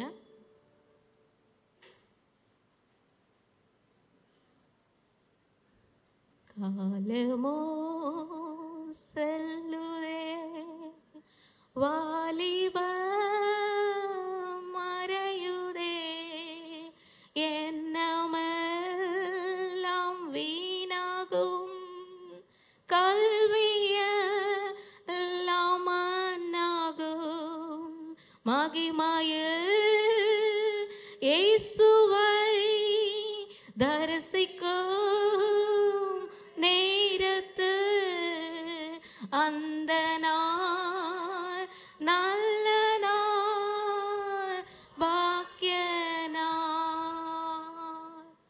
ஆம் இறைவா, இந்த நேரத்திலும் கூட உம்முடைய சமூகத்தை நோக்கி பார்த்து கொண்டிருக்கின்ற சபையார் யாவருக்காகவும் நன்றி சொல்லுகின்றோம். இருந்த இடத்திலே எழுந்து நிற்கின்ற இளைஞர்களுக்காக, வாலிப பிள்ளைகளுக்காக உமக்கு உள்ளத்தின் ஆழத்திலிருந்து நன்றி படைக்கின்றோம். தாவீதை போல தூய ஆவியானவர் அவர்களுடைய வலது பாரசத்தில் எப்பொழுதும் இருக்கும்படியாகவும், கண்மணியை போல இந்த பிள்ளைகளை நீர் கரம் பிடித்து நடத்தும்படியாகவும், இவர்களுக்கு கொடுத்திருக்கின்ற திறமைகள், தாளந்துகள் யாவற்றையும் திருப்பணிக்காக, இறைப்பணிக்காக ஒப்புவித்து இந்த இடத்துல சாட்சி உள்ள வாலிப பிள்ளைகளாய் தொடர்ந்து ஜீவிக்க போகிறதற்காக உமக்கு நன்றி சொல்லுகின்றோம். இங்கு நிற்கின்ற ஒவ்வொரு வாலிப பிள்ளைகளின் உச்சந்தலை முதல் உள்ளங்கால் வரை தூய ஆவியானவர் இறங்கும்படியாகவும், அவர்கள் உள்ளத்தில் கிரியை செய்யும்படியாகவும் உம்மை நோக்கி பார்க்கின்றோம். இவர்கள் இந்த உலகத்திற்கு உப்பாக, ஒளியாக, சாட்சியாக இவர்களுடைய சிந்தனையினாலும், செய்கையினாலும், நடக்கையினாலும் இந்த திருச்சபைக்கும் உமது நாம மகிமைக்காகவும் வாழ, வளர, ஜீவிக்க இவர்களுக்கு நீர் அருள் புரியும்படியாய் எல்லாம் வல்ல இறைவன் இயேசுவின் வழியாய் ஜெபிக்கின்றோம் நல்ல கடவுளே. ஆமென். தேங்க்யூ.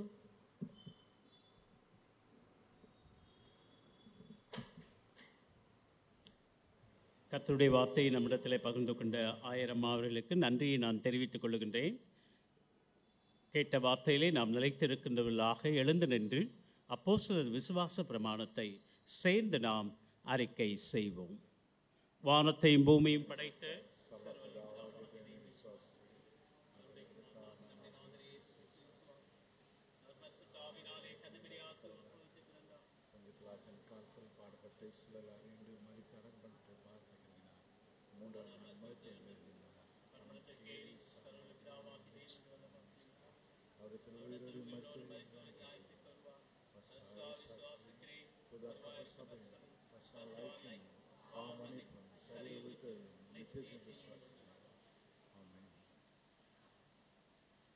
சபையார் அமரவும்.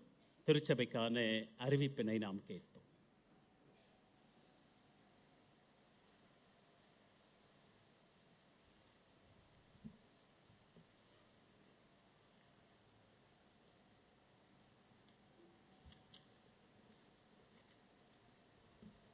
அறிவிப்புகள்.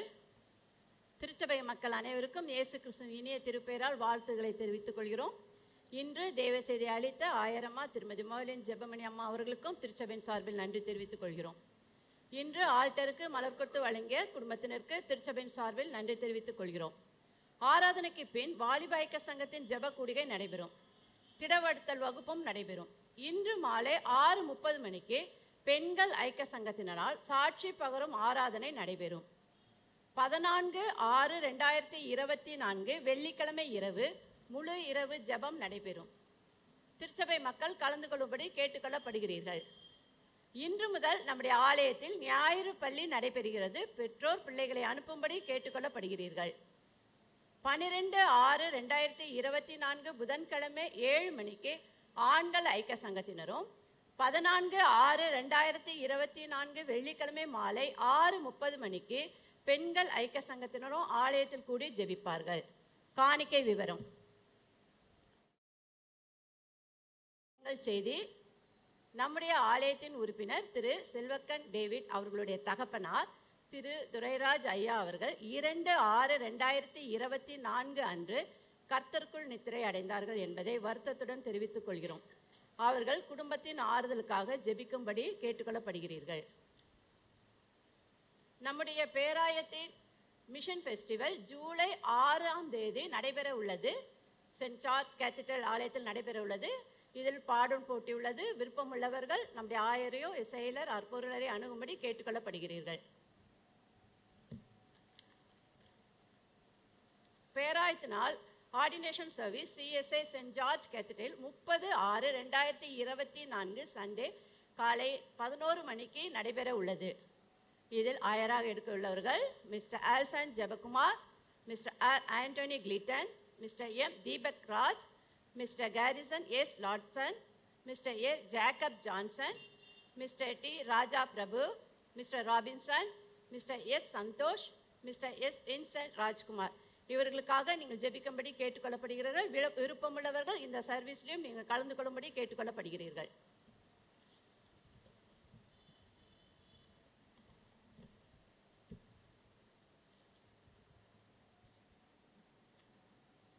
கடந்த வாரம் காணிக்கை விவரம்.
இவ்வாரத்தில் பிறந்த நாளை காண்பவர்கள் 10/6/2024 திரு டேனியல் ரத்னராஜ், திரு வில்சன் சுந்தர்ராஜ், திரு ஜே ராஜேந்திரன், செல்வி அனுஷ்கா எஸ் ஜோஷ்.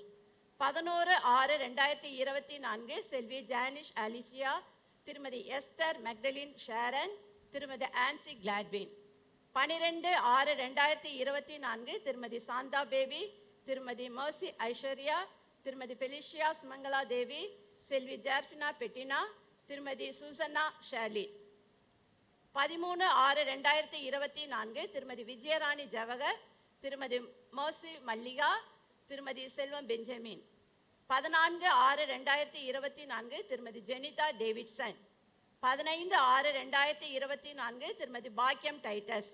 இவ்வாரத்தில் திருமண நாளே காண்பவர்கள் 11/6/2024 திரு மோகன்தாஸ், திருமதி லீலா மோகன்தாஸ் தம்பதியர். 12/6/2024 திரு ஸ்டாலின் வின்ஃப்ரெட், திருமதி டாக்டர் சூசன் தெபோரால் தம்பதியர். 14/6/2024 திரு அருண் ராஜ்குமார், திருமதி லீனா ஜொனிலியா தம்பதியர். இவ்வாரத்தில் பிறந்தநாள் மற்றும் திருமண நாள் காணும் இவர்கள் யாவரையும் இயேசு கிறிஸ்துவின் திருப்பெயரால் வாழ்த்துகிறோம்.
அறிவிப்பிலே கேட்ட வண்ணமாக இந்த நாளிலும் வார நாட்களிலும் தங்கள் பிறந்த நாட்களையும் திருமண நாட்களையும் காணுகின்ற திருச்சபையின் அங்கத்தினர்களுக்கு வாழ்த்துக்களையும் தோத்திரங்களை நான் தெரிவித்துக் கொள்ளுகின்றேன். வாழ்விலே அநேக ஆசீர்வாதங்களையும் அநேக ஆண்டுகளையும் கண்டு கடவுளுக்கும் குடும்பத்திற்கும் திருச்சபைக்கும் சமுதாயத்திற்கும் சிறந்தவர்களாக வாழ வாழ்த்துகின்றேன். புதியதாக ஆயர்களாக அருட்பொழிவு செய்யப்படுகின்ற நபர்களின் பெயர்களை வாசித்தார்கள். ஆகவே அவர்களுக்காக ஜெபிக்கவும்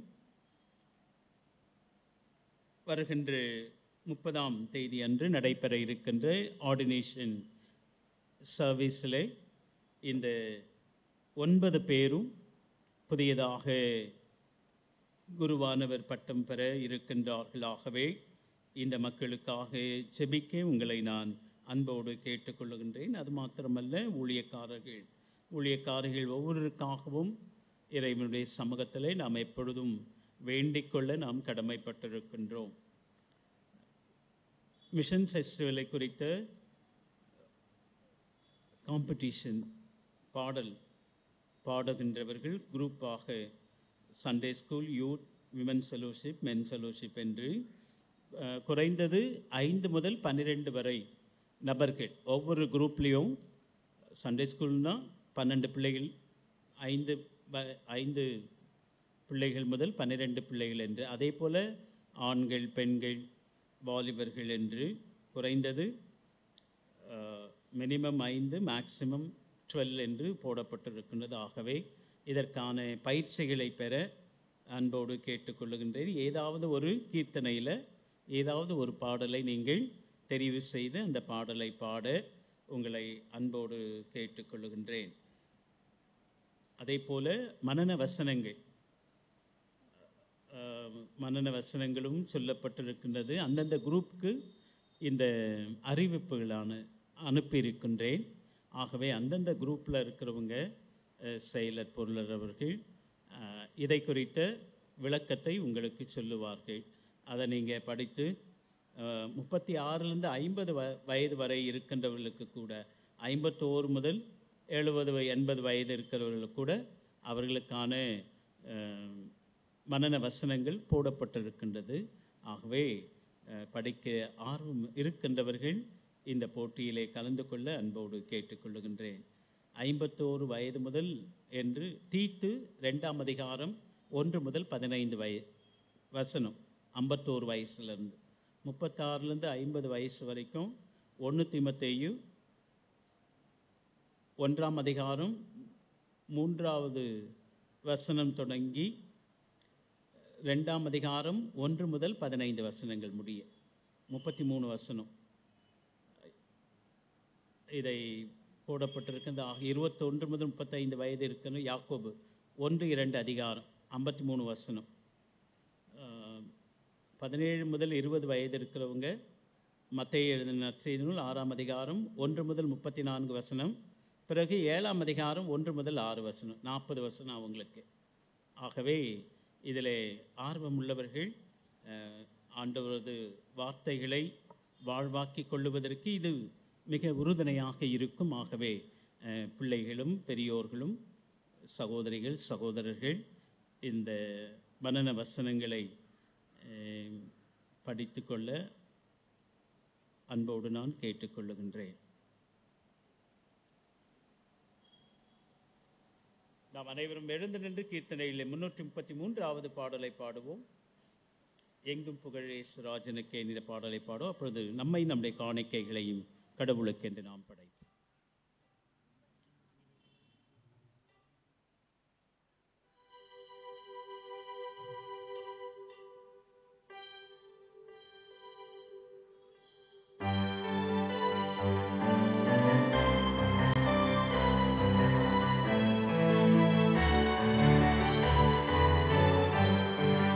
எங்கும் புகழேசு ராஜனுக்கே, எழில் மாற்றி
கல்வி கற்றவன் கல்வி கல்லாதோர் கடல் போன்றவர் கண்டிரக்கவே.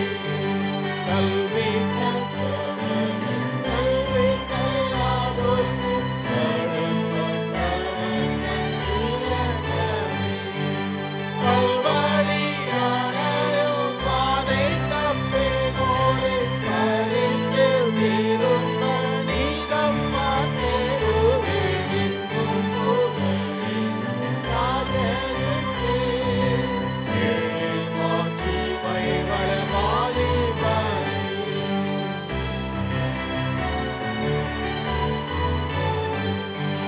தாழ்மை சற்றுவன் தயை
கர்த்தர் உங்களோடு இருப்பாராக.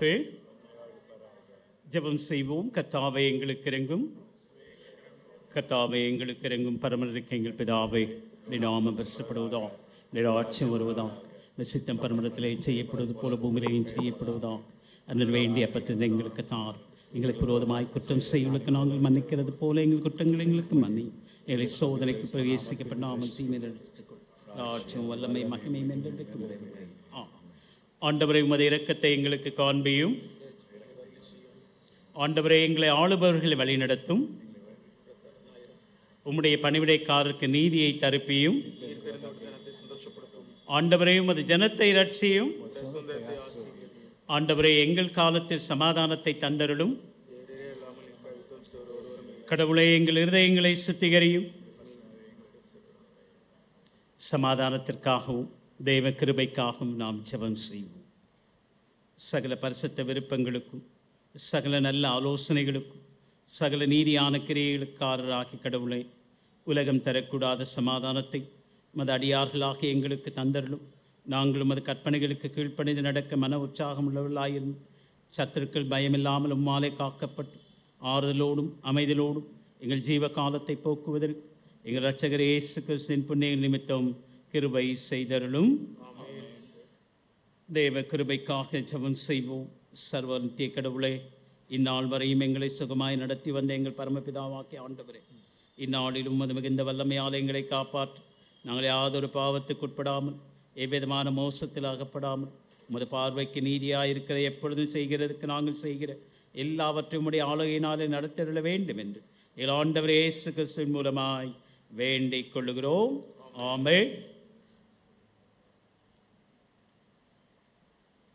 இத்தருணத்தில் வருமானப்பட்டுமை நோக்கி எங்கள் பொதுவான விண்ணப்பங்களை செய்ய எங்கள் கிருபை அளித்த சர்வல்ல கடவுளே, 2 பேராவது 3 பேராவது நாமத்தினாலே கூடி வரும் பொழுது அவர்கள் கேட்கிறவரை அருள் செய்வேன் என்று வாக்கு அருளி இருக்கிறீரே. கர்த்தாவே, உமது அடியார்களாக எங்களுக்கு வேண்டிய நன்மைகள் உண்டாகும்.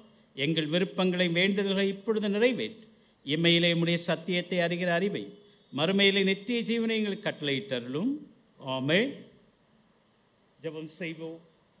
இரக்கத்தில் ஐஸ்வர்யம் ஆண்டவரே, மனமகிழ்ச்சியான இந்த காலை பொழுதிலும் ஆண்டவருடைய திரு சன்னிதானத்திலே நாங்கள் வந்து உமது மெல்லிய சத்தத்தை நாங்கள் கேட்டு உம்முடைய சித்தத்திற்கு எங்களை நாங்கள் ஒப்புவிக்கத்தக்கதான கிருபையை நீர் எங்களுக்கு இந்த நாளிலே அருளினதற்காக உள்ளத்தின் ஆழத்தின் உமக்கு நன்றி துதி ஸ்தோத்திரங்களை ஏறெடுக்கின்றோம். ஒருவன் என்னை நோக்கி கூப்பிடுவான், நான் அவனுக்கு மறுத்தர அருளி செய்வேன் என்று சொன்ன ஆண்டவரே, இந்த அதிகாலை வேளையிலே ஆண்டவருடைய சன்னிதானத்திலே ஒருமனப்பட்டவர்களாக நாங்கள் கூடி வந்து கர்த்தருடைய சமூகத்திலே உம்முடைய வார்த்தைகளை நாங்கள் உமது அடியாளின் வழியாக கேட்டிருக்கின்றோமே.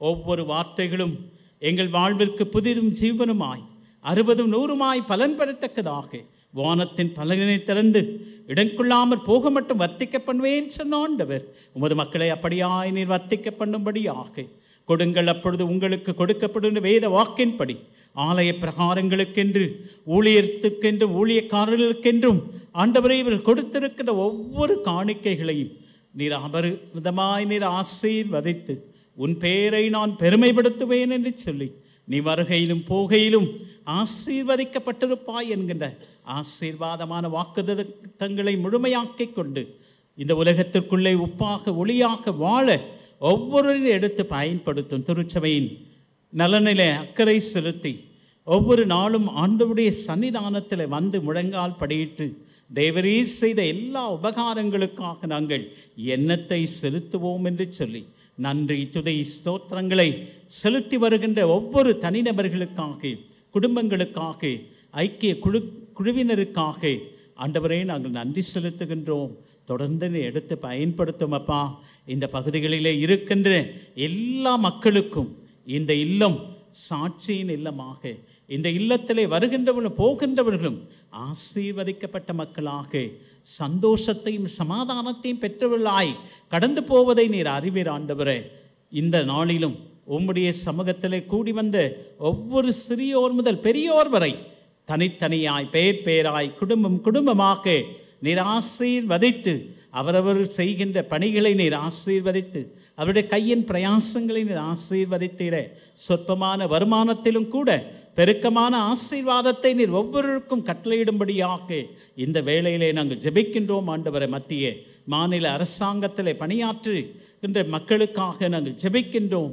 அவர்களை நீர் ஆசீர்வதியும், செய்கின்ற பணிகளுக்கு ஏற்றவாறு தங்கள் பணியை ஆண்டவரே ஸ்திரப்படுத்தி கொள்ளத்தக்கதாக உண்மையும் உத்தமமாய் பணியாற்ற தெய்வரில் உதவி செய்ய இந்த வேளையில் வேண்டுகின்றோம். அனுதினமும் பணி செய்து அதன் வழியாக ஆண்டவரே கையின் பிரயாசங்களை ஆசீர்வதிக்கிறேன் அப்பா. அவர்களையும் நீர் ஆசீர்வதியும் ஆண்டவரே. உன்னை ஆசீர்வதிக்கிறேன், ஆசீர்வதிப்பேன் என்று சொன்ன ஆண்டவர் புதியதாக தொழிலிலே வியாபாரங்களிலே ஆண்டவரை தங்களை இணைத்து கொண்டிருக்கின்றவர்களுக்காக நாங்கள் ஜெபிக்கின்றோம். இன்றைய காலகட்டத்திலே போட்டி பொறாமை மிகுந்த இந்த உலக வாழ்க்கையில் நீர்வர்களுக்கு போதுமானவராக இம்மட்டும் உதவி செய்த எபனேசரே, இனிமேலும் கூட இம்மானுவேலராக ஒவ்வொருவரோடு நீ தங்கியிருக்க இந்த வேளையிலே நாங்கள் ஜெபிக்கின்றோம் ஆண்டவரே. பெரியோர்களுக்காக கொடுத்த பணியை செய்து முடித்து ஓய்வு பெற்ற இல்லங்களில் இருக்கின்ற 60 வயதிற்கு மேற்பட்ட ஒவ்வொரு பெரியோர்களுக்காக, தாய்மார்களுக்காக நாங்கள் ஜெபிக்கின்றோம் ஆண்டவரே. இந்த காலகட்டங்களிலே தனிமையிலே இருக்கின்றவர்களுக்காகவும் நாங்கள் ஜெபிக்கின்றோம். நீரேவர்களுக்கு பக்கத்துணையும் பாதுகாவலராயிரும் ஆண்டவரே. நீர் பிள்ளைகள் உள்ளங்களிலே பேசும் பெற்றோர் இருப்பது எவ்வளவு பெரிய ஆசீர்வாதம் என்பதை ஆண்டவரே, ஆயுசு நாட்கள் பெருகுவதற்கு உன் தகப்பனையும் தாயையும் கனம் பண்ணுவாயாக என்கின்ற வேத பிரமாணத்தை ஒவ்வொருவரும் தங்கள் வாழ்விலே கடைபிடிக்கத்தக்கதாக பெற்றோர் பெரியோர் என்று சொல்லி, பெற்றோர் இல்லையே என்று ஏங்கி தவிக்கின்றவர்களுக்கு, பார்க்கின்ற பழகுகின்ற ஒவ்வொரு பெரியோர்களும் பெற்றோர்களே என்கின்ற நிலையிலே அவர்களை உபசரிக்க, அவர்கள் தேவைகள் சந்திக்கப்படத்தக்கதான கிருபையை உமது மக்களுக்கு நீர் பொழிந்தருள இந்த வேளையிலே நாங்கள் ஜெபிக்கின்றோம் ஆண்டவரே. 35 வயது முதல் 60 வயது வரை இருக்கின்ற ஒவ்வொரு நடுத்தர வயதில் இருக்கின்ற சகோதர சகோதரிகளுக்காக, குடும்பங்களுக்காக, பிள்ளைகளின் நலனுக்காக, பிள்ளைகளின் பிள்ளைகளை கண்டிருக்கின்ற ஒவ்வொரு பெரியோர்களுக்காக நாங்கள் ஜெபிக்கின்றோம். அவர்களுடைய தேவைகளை நீ சந்திக்க இந்த வேளையிலே எங்கே ஒருமனப்பாடு உண்டோ அங்கே விடுதலை உண்டு என்று சொல்லி நாங்கள் ஒருமனப்பட்டவர்களாக ஒவ்வொரு நடுத்தர வயதில் இருக்கின்ற பெரியோர்கள், தாய்மார்களுக்காக, ஆண்டவரே, வாலிப பிள்ளைகளுக்காக நாங்கள் ஜெபிக்கின்றோம் ஆண்டவரே. 20 வயது முதல் 35 வயது வரை இருக்கின்ற ஒவ்வொரு வாலிப பிள்ளைகள், இளம் பிராயத்தில் இருக்கின்ற பிள்ளைகளுக்காக ஆண்டவரே, சிறுவர் சிறுமியருக்காக, குழந்தைகளுக்காக, இப்படி அனைத்து தரப்பினரையும் உடைய திருக்கரத்திலே ஒப்புவிக்கின்றேன் ஆண்டவரே. பிள்ளைகள் கர்த்தரால் ஒரு சுதந்திரம் என்று சொல்லி அருமையான சுதந்திர வாளிகளை உம்முடைய நாம மகிமைக்கென்றே ஆண்டவரே வளர்க்க நீர் உதவி செய்ய இந்த வேளையிலே வேண்டி நிற்கின்றோம் ஆண்டவரே. புதியதாக கல்வி ஆண்டிற்குள்ளே பிரவேசிக்க இருக்கின்ற எல்லா பிள்ளைகளுக்காக, பள்ளிகளிலும் கல்லூரிகளிலும் பட்டய படிப்பு படிக்கின்றவர்கள், இப்படி அனைவரும் இந்த கல்வி ஆண்டிலே 2024-25 கல்வி ஆண்டிலே தங்களை இணைத்து கொள்ள இருக்கின்ற ஒவ்வொரு குழந்தை முதல் பெரியோர்கள் வரையிலும் உடைய கரத்திலே டாக்டரேட் படிக்கின்ற மக்களுக்காகவும் கூட இப்படி ஒவ்வொருவரையும் உடைய திருக்கரத்திலே ஒப்புவிக்கின்றேன். ஒவ்வொருவரையும் நீர் ஆசீர்வதியும் அப்பா. திருச்சபையின் வளர்ச்சியிலே தங்களை இணைத்து கொண்டு உழைக்கின்ற ஒவ்வொரு அடியவர்களுக்காக செயலர், பொருளர், செயற்குழு உறுப்பினர்கள், ஐக்கிய குழுக்களின் பொறுப்பாளர்கள், ஆலய பணியாளர், அவர்களோடு இணைந்து பணியாற்றி கொண்டிருக்கின்ற ஒவ்வொரு மக்களுக்காகவும் நாங்கள் ஜெபிக்கின்றோம் அப்பா. ஒவ்வொருவரையும் நீர் ஆசீர்வதியும். அழைத்ததனுடைய நோக்கத்தை நிறைவேற்றுகின்றவர்களாக ஒவ்வொருவரையும் எடுத்து பயன்படுத்தும். இதனால் வரையிலும் இந்த திருச்சபையிலே ஆண்டவரை ஊழியத்தை நிறைவேற்றின அநேக ஊழியக்காரர்களுக்காக, அவர் தம் குடும்பங்களுக்காக நன்றி செலுத்துகின்றோம். ஊழியக்காரர்களின் சுகத்தை விரும்புகின்ற ஆண்டவரே, ஒவ்வொரு ஊழியக்காரர்களையும் உம்முடைய திருக்கரத்திலே ஒப்புவிக்கின்றேன். இவர்கள் அவர்களை கனப்படுத்தி அவர்கள் செய்ய வேண்டிய எல்லா கடமைகளையும் செய்து இந்த நாட்களிலே பேராயத்திலே சிறந்த குருசேகரமாக சகல பரிசுத்தவான்களின் ஆலயம் திகழ்வதை எண்ணி நன்றி செலுத்துகின்றோம். தொடர்ந்து நீர் எடுத்து பயன்படுத்தும். அடியேனையும் அடியாளையும் கூட எந்த நோக்கத்தோடு இந்த திருச்சபையிலே கொண்டு வந்திருக்கின்றீரோ அந்த நோக்கத்தை நாங்கள் நிறைவேற்றத்தக்கதாக ஊழியம் கொள்ளும்படி அல்ல ஆண்டவரே, ஊழியம் செய்யவும் அநேகரை மீட்கும் பொருளாக தம்மை இந்த உலகத்திற்கு கையளித்த அந்த அன்பை எல்லாரிடத்திலும் பறைசாற்ற இந்த பகுதியிலே வாழுகின்ற ஆண்டவரே, சென்னை மாநகரம் 3 பெரும் பகுதிகளாக தென் சென்னை, வட சென்னை, மத்திய சென்னை என்று சொல்லி ஆண்டவரே 15 மண்டலங்களாக பிரிக்கப்பட்டிருக்கின்ற இந்த மகா பெரிய மாநகராட்சியை ஆண்டவரே நீர் ஆசீர்வதித்து கொடுக்க அனைத்து மாநிலங்களும் ஆண்டவரே மாவட்டங்களையும் உலகம் அனைத்தில் உள்ள மக்களுக்காகவும் நாங்கள் ஜெபிக்கின்றோம். எங்கள் இந்திய நாட்டிற்கு ஆண்டவரே புதிய பிரதமரை நீர் ஆண்டவரே தெரிவு செய்யத்தக்கதான கிருபையை நீர் தந்தீர். எல்லாம் உம்முடைய திருவுள சித்தமப்பா, எங்கள் பாக்கியமாக நாங்கள் கருதுகின்றோம். ஆண்டவரே, பிரதம மந்திரிக்கு நல்ல உள்ளத்தை நீர் அருளும்படியாக ஆண்டவரே அவரிடத்திலே காணப்படுகின்ற எல்லாவித அந்தகார சக்திகளையும் நசரேயனாக இயேசுவின் நாமத்தில் நிர்மூலமாக்கி போடும்படியாக நாங்கள் திருச்சபையாக ஒருமனப்பட்டவர்களாக இதோ சகோதர சகோதரிகளாக ஆண்டவரே நாங்கள் அழைக்கப்பெற்று எங்கள் நாடு ஆண்டவரே சிறந்த முறையில் மற்ற நாடுகளுக்கு மாதிரியுள்ள நாடாக அமையத்தக்கதாக எங்கள் பிரதம மந்திரியை நீர் ஆண்டவரை பரிசுத்தப்படுத்தும்படியாக தூய்மைப்படுத்தும்படியாக இந்த வேளையிலே நாங்கள் ஜெபிக்கின்றோம். யாரிடத்திலே போவோம் ஆண்டவரே? நித்திய வழிகள் உம்மிடத்திலே உண்டு என்பதை உணர்ந்தவர்களாக புதியதாக பாராளுமன்றத்திலே அமைய இருக்கின்ற பாராளுமன்ற உறுப்பினர்கள் ஒவ்வொருவரையும் திருக்கரத்திலே ஒப்புவிக்கின்றேன். ஆண்டவரே, நாடு எனக்கு என்ன செய்தது என்பதை விட நாட்டிற்காக நான் என்ன செய்து கொண்டிருக்கின்றேன் என்கின்ற உண்மையை ஒவ்வொரு பொதுமக்களும் அறிந்து கொள்ளத்தக்கதாக, ஒவ்வொருடைய உள்ளத்திலே பேசத்தக்கதாக எங்களை ஆளுகின்றவர்கள் அமைதியும் ஆண்டவரை மனமகிழ்ச்சியுடைய மக்களாக 144 கோடி மக்கள் ஆண்டவரை இந்திய தேசத்தில் வாழ்ந்து கொண்டிருக்கின்றோமே. உலக நாட்டிலே 800 கோடிக்கும் அதிகமான மக்கள் வாழுகின்றார்கள். அப்பா, ஒவ்வொருவரையும் வழிநடத்துகின்ற பொறுப்பினை ஒவ்வொரு தலைவர்களிடத்திலே கொடுத்திருக்கின்றீரே. எங்கள் திருச்சபையும் எங்கள் பேராயமும் எங்கள் தென்னிந்திய திருச்சபையும் கூட சீர்திருத்த திருச்சபைக்காக ஆண்டவரை நாங்கள் ஜெபிக்கின்றோம். மற்ற திருச்சபைகளுக்காகவும் ஊழியர்களுக்காக நாங்கள் ஜெபிக்கின்றோம். ஆண்டவரை, இப்படி உம்முடைய திரு சமூகத்தில் வருகின்ற பொழுதெல்லாம் எல்லா மக்களுக்காகவும் எல்லாவித ஊழியங்களுக்காகவும் எல்லா பணிகளை செய்கின்றவர்கள், தொழிலை செய்கின்றவர்கள், வியாபாரத்தில் தங்களை இணைத்து கொண்டிருக்கின்றவர்கள், இப்படி பணியில்லாமல் கஷ்டப்படுகின்ற பிள்ளைகளுக்காக நாங்கள் ஜெபிக்கின்றோம். கர்த்தாவே, அவளுக்கு ஏற்ற பணியினை கட்டளையிடும்படியாய் குடும்பத்தில் பெற்றோருக்கு மனமகிழ்ச்சியை கொடுக்கின்ற பிள்ளைகளாக, திருமணமாகாமல் இருக்கின்ற பிள்ளைகளுக்காக, வயது வந்தும் இன்னும் திருமணம் ஆகவில்லையே என்று சொல்லி பெற்றோர் தங்கள் கடமைகளை செய்வதற்கு பிள்ளைகளுக்கு ஏற்ற துணையை நீர் கட்டளையிடும்படியாக இந்த வேளையிலே நாங்கள் ஜெபிக்கின்றோம். திருமணமாகியும் பிள்ளை பேர் இல்லாதபடி கஷ்டப்படுகின்ற தம்பதியருக்காக நாங்கள் ஜெபிக்கின்றோம். கர்த்தாவே, உம்முடைய கண்கள் அவருடைய கருவை காணத்தக்கதான கிருபையை நீர் அருளும்படியாக இந்த வேளையிலே நாங்கள் ஜெபிக்கின்றோம். நீரே அவர்களுக்கு பக்கத்துணையும் பாதுகாவலராய் இருக்க இந்த வேளையிலே நாங்கள் ஜெபிக்கின்றோம். ஆண்டவரே, உன்ற நடிதனில் உறைந்து தனித்து 1 மணி நேரம் கழிப்பதே பாக்கியம் என்று சொல்லி உம்முடைய பக்தன் பாடினது போல உம்முடைய திரு சமூகத்தில் நாங்கள் அமர்ந்திருந்து உம்முடைய மெல்லிய சத்தத்தை உம்முடைய சித்தத்திற்கு எங்களை ஒப்புவிக்கின்ற பொழுது கர்த்தர் எல்லாவற்றையும் பார்த்து கொள்ள நீ சித்தமாக இருக்கின்றேன். ஆகவே ஒவ்வொருவரையும் நீ சமாதானத்தோடு இப்பொழுது வழி அனுப்பும்.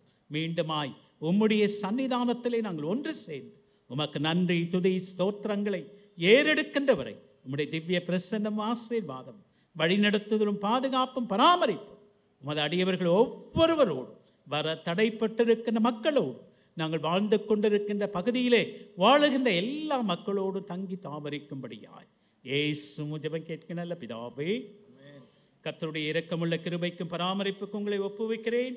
நம்முடைய ஆண்டவராகிய இயேசு கிறிஸ்துவின் கிருபையும் பிதாவாகிய கடவுளின் அன்பும் தூய ஆவியானவருடைய ஐக்கியம் வழிநடத்துதலும் பாதுகாப்பும் பராமரிப்பும் உங்கள் அனைவரும் எப்பொழுதும் எப்பொழுதும் சதா காலங்களிலும் தங்கி இருப்பாராக.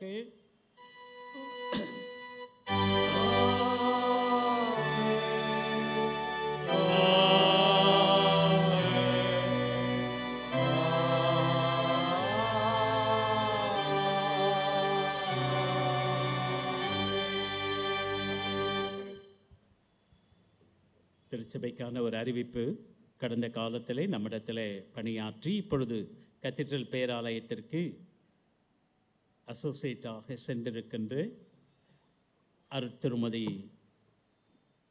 தவசிலி என்று ஜபரிச்சட் அவர்களுக்கான வழி அனுப்பு விழா அடுத்த ஞாயிறிலே நடைபெறும். ஆகவே திருச்சபையார் அந்தந்த ஐக்கிய குழுக்களும் அனைவருமாக கலந்து கொண்டு அவர்களை பிரிவு ஃபேர்வெல் நடத்துவதற்காக இருக்கின்றார்கள். ஆகவே திருச்சபையார் அனைவரும் கலந்து கொண்டு சிறப்பிக்க அன்போடு கேட்டுக்கொள்ளப்படுகின்றீர்கள். நாம் அனைவரும் எழுந்து நின்று முடிவு பாடலாக எல்லா நன்மைக்கும் காரணா என்கின்ற பாடலை நாம் சேர்ந்து